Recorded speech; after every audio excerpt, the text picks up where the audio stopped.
a 1 million lei bill. This is Romanian currency. 1 million lei. Alright?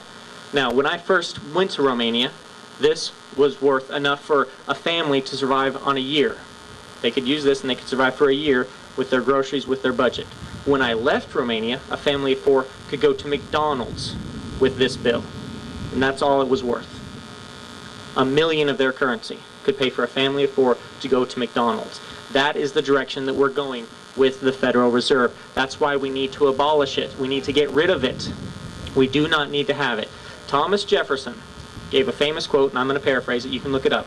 He said, if our people ever allow private banks to issue our currency, first with inflation and then with deflation, the banks and the corporations that grow up around them will take all of the people's property until one day our children will wake up homeless in the country that our founders established. We are seeing that today. We've seen that with the housing bubble. How many Americans are now homeless due to this? How many Americans are losing their jobs with the economy? I was laid off last year. I've been there. I've seen that.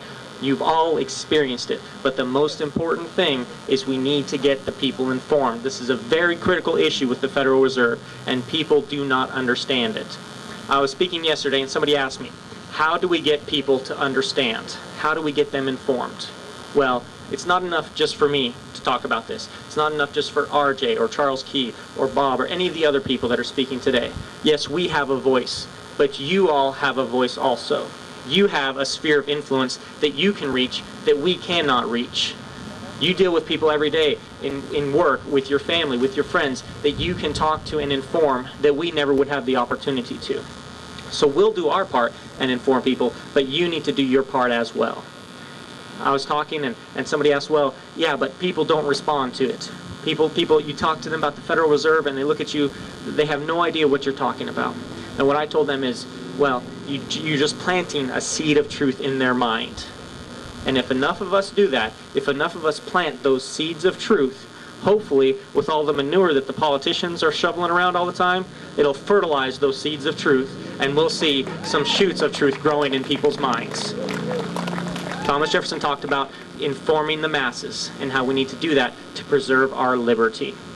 So I encourage each and every one of you this next week, over the holidays. I know it's the holidays, we have Thanksgiving come up, Christmas, and people are going to be celebrating with their loved ones. It's not popular to talk about politics or about government, but we're at a place in time where we need to stop being concerned about being politically correct and doing what's popular, and we need to get people informed because our republic is on the line.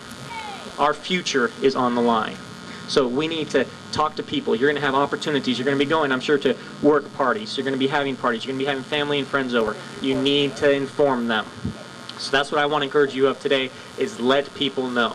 Get them informed. You yourselves need to get informed first and foremost, but because you're here, obviously you are informed. You know the challenges that we face, but we all need to work together towards this goal. So find 5 people if you can, and let them know about the Federal Reserve. Let them know about candidates that they can support, that they can volunteer for, that they can help get in office. People that understand the Federal Reserve and that will work against it. Thank you so much. Glad to have you all here. You have a good afternoon.